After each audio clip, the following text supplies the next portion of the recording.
أنت تقوى بالذل بين يدي الله.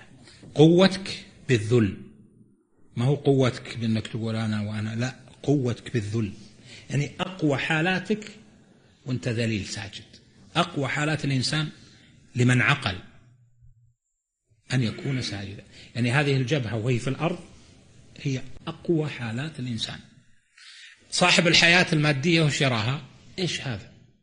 لكن في الحقيقة هي أقوى حالاتك أنك تكون في أقرب ما يكون. لذلك جاء قال النبي صلى الله عليه وسلم: أقرب ما يكون العبد من ربه وهو ساجد. لأن في الحالة التي يعبر فيها عن ذله، عن خضوعه، عني إنسان عبد لك يا رب.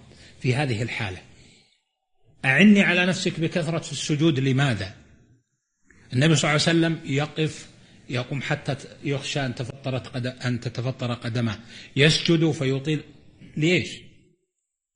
هذه لابد لها من حتى تكون دعامة للدعوة. ما هو قالوا عن بعض السلف أنه قال إذا أرادوا أن يقطعوا رجله لألم كان فيه، قال إذا دخلت الصلاة فاقطعوها. قوة عارض، قوة إيمان، يكون يعرف حاله، هو يعرف حاله أنه في هذه الحالة ينقطع. هذه ذكر أهل العلم أنها قد تعرض من باب الكرامة لبعض أولياء الله جل وعلا.